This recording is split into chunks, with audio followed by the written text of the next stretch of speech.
वर्षा का आज ससुराल में पहला दिन था। वर्षा जैसे ही भावना के पैर छूने जाती है, ओह व्हाट इज दिस, ये तुम किस जमाने में जी रही हो? आजकल कोई पैर छूता है क्या? ये मॉडर्न जमाना है, हाय हेलो और हग करने का जमाना। उफ, कवार कहीं की। वहीं सोफे पर बैठा भावना का पति राजीव जोर जोर से हंसने लगता है। फिर तो तुम अपनी दीदी के गले मिल लो वर्षा। वर्षा आगे बढ़ी गले मिलने के लिए, वैसे ही भावना ने नाक सिकोड़ते हुए कहा, बस बस ठीक है ठीक है। फिर वर्षा रसोई घर में काम करने के लिए आ जाती है। वहीं वर्षा का पति भी आ जाता है। वर्षा, तुम भाभी की बातों का बुरा मत मानना। मुझे दीदी की किसी भी बात का बुरा नहीं लगा, कोई बात नहीं। उधर भावना अपने कमरे में अपने बेटे बिट्टू को संभाल रही होती है। क्यों रो रहा है, क्या हुआ तुझे? चुप हो जा, नहीं तो एक थप्पड़ मारूंगी। तभी वर्षा वहाँ आ जाती है। इतने छोटे से बच्चे को भला कोई मारता है क्या दीदी? ये मेरा बेटा है, मैं कुछ भी करूँ इसके साथ? दीदी, बिट्टू मेरा भी कुछ लगता है, मैं उसकी चाची हूँ। मैंने तुमसे पूछा? तुम चाची हो इसकी, माँ बनने की कोशिश मत करो इसकी। बड़ी आई। वर्षा बिट्टू को अपने बेटे की तरह प्यार करती थी, उसका बहुत ध्यान रखती थी।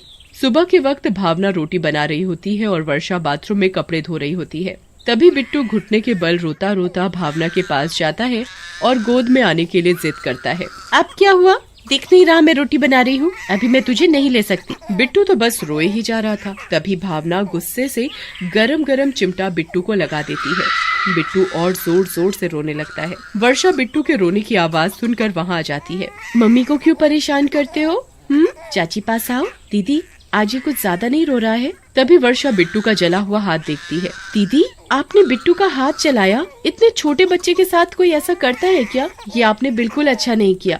वर्षा बिट्टू को अपने कमरे में ले जाती है। मेरे राजा बेटा को चोट लगी है, अभी हम इस चोट पर दवाई लगाएंगे, फिर ये चोट बिल्कुल ठीक हो जाएगी। तभी कमरे में अमित आ जाता है। क्या हुआ वर्षा, बिट्टू इतना रो क्यों रहा है? पहले आप मुझे एक बात बताइए, मैंने देखा है दीदी बिट्टू को जरा भी प्यार नहीं करती, और तो और बिल्कुल ध्यान ही नहीं देती इतने से छोटे बच्चे पर। वर्षा, भाभी का स्वभाव थोड़ा अलग है, तुम्हें वो बिल्कुल पसंद नहीं करती। भाभी तो अपनी बुआ की लड़की से मेरी शादी कराना चाहती थी, पर मुझे तुम पसंद आ गई, इसलिए वो तुम्हारा गुस्सा बिट्टू पर निकालती हैं। पर इस बेचारे बच्चे की इसमें क्या गलती है? वर्षा बिट्टू को अपने सीने से लगा लेती है और रोने लगती है। एक दिन भावना बिट्टू को छत पर टहला रही होती है और तभी भावना की सहेली का फोन आ जाता है।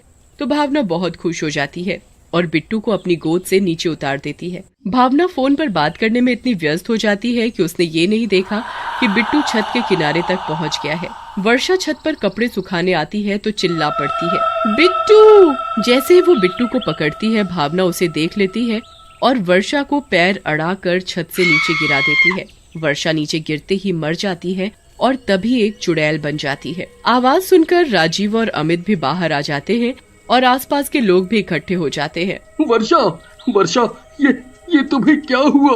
तुम मुझे छोड़कर नहीं जा सकती, मुझे छोड़कर तुम नहीं जा सकती वर्षा, नहीं जा सकती।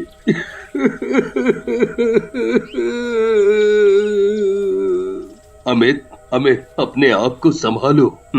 भावना, ये सब कैसे हुआ? उन दोनों को देखकर भावना रोने का नाटक करने लगती है। छत से पैर फिसल गया और नीचे गिर गई। ओह, ये तो मेरी छोटी बहन जैसी थी। वर्षा, तुम मुझे छोड़कर नहीं जा सकती। अच्छा हुआ जब मर गई। सभी लोग वर्षा का अंतिम संस्कार कर देते हैं। रात हो जाती है और सभी सो जाते हैं। बिट्टू पालने में सोया होता है और जोर जोर से रोने लगता है, पर भावना उसके रोने की आवाज नहीं सुनती। भावना, उठो जरा, देखो बिट्टू रो रहा है, उसे शायद भूख लगी है।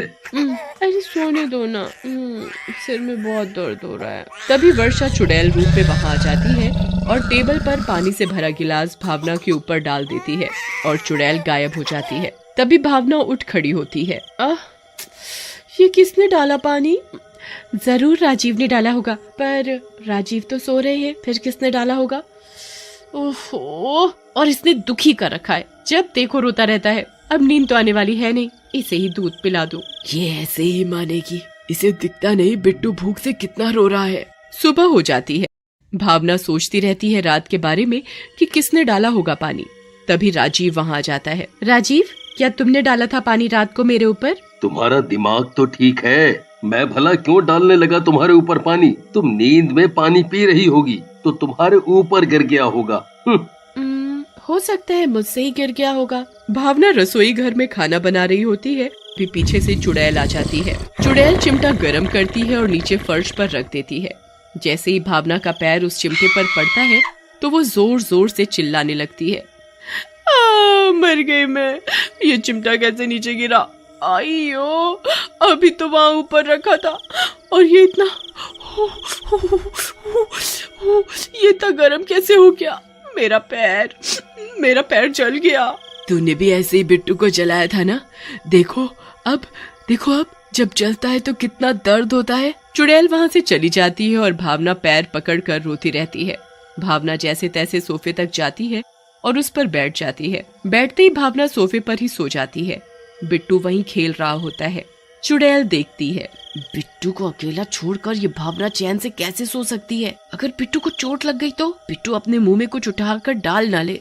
नहीं, मैं ऐसा नहीं होने दूंगी। चुड़ैल बिट्टू को उठाकर कमरे में ले जाती है और उसके साथ खूब खेलती है।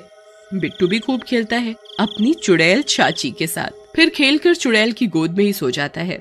चुड़ैल उसे वहीं बिस्तर पर सुला देती है। अरे, ये तो अभी तक सो रही है। चुड़ैल भावना को सोफे से जोर का धक्का देती है। मर गई रे मैं, हाय, आइयो, बड़ी जोर का गिरी। कौन है? किसने गिराया मुझे? भावना उठकर इधर उधर देखती है पर वहाँ कोई नहीं होता। किसी ने तो दिया मुझे धक्का। तभी भावना को याद आता है कि बिट्टू कहाँ गया। बिट्टू, बेटा कहाँ हो? ये बिट्टू कहाँ चला गया? अरे, बिट्टू तो यहाँ बिस्तर पर सोया है। पर बिट्टू तो मेरे पास था, इतने ऊपर तो ये खुद नहीं चढ़ सकता। फिर किसने चढ़ाया इस ऊपर? अमित और राजीव भी ऑफिस से घर आ जाते हैं और सभी टेबल पर बैठकर खाना खाते हैं। अमित बिट्टू को टेबल पर बिठा देता है। तभी बिट्टू हाथ मारकर सारा खाना नीचे गिरा देता है। इस लड़की का मैं क्या करूं? सारा खाना गिरा दिया ना। और फिर भावना बिट्टू को मारने लगती है। तभी चुड़ैल भावना के सामने आ जाती है और भावना को एक जोर से थप्पड़ मारती है। चुड़ैल, क्यों पहचाना नहीं? मैं चुड़ैल नहीं, वर्षा हूँ। वर्षा, तुम चुड़ैल? वर्षा, तुम चुड़ैल? हाँ वर्षा, बताओ ना तुम चुड़ैल कैसे बनी? तुम्हारा तो हमने विधि विधान से अंतिम संस्कार कर दिया था, उसके बाद भी तुम ये? हाँ भैया, मैं सिर्फ बिट्टू के लिए यहाँ और ऐसे आई हूँ। मैं बिट्टू को बहुत प्यार करती हूँ। मैंने चाची बनकर नहीं, एक माँ के जैसे उसे प्यार किया। पर दीदी इतना बोलते ही चुड़ैल बहुत रोने लगती है।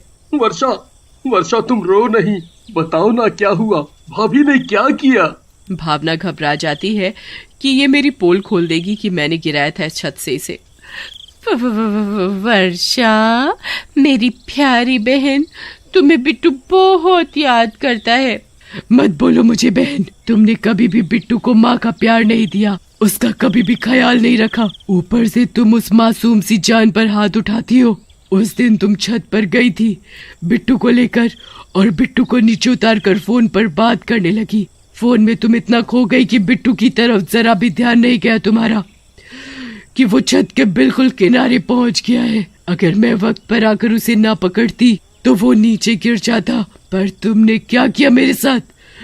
मुझे पैर अड़ाकर नीचे गिरा दिया।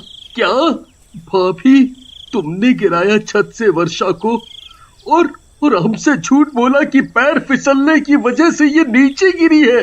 भावना, तुमने ये अच्छा नहीं किया। मुझे माफ कर दो वर्षा। तुम माफी के काबिल नहीं हो, तुम्हें तो जेल होनी चाहिए, जेल। मैं अभी फोन करके पुलिस को बुलाता हूँ। तभी राजीव चुड़ैल के आगे हाथ जोड़कर खड़ा हो जाता है। वर्षा, भावना को माफ कर दो। अमित को बोलो पुलिस को ना बुलाए। अगर भावना को पुलिस पकड़ कर ले गई तो बिट्टू का क्या होगा? बिट्टू का मासूम सा चेहरा देखकर चुड़ैल को तरस आ जाता है। ठीक है, पुलिस को कुछ नहीं बताऊंगी, पर भावना को वादा करना होगा कि वो कभी भी बिट्टू को नहीं मारेगी।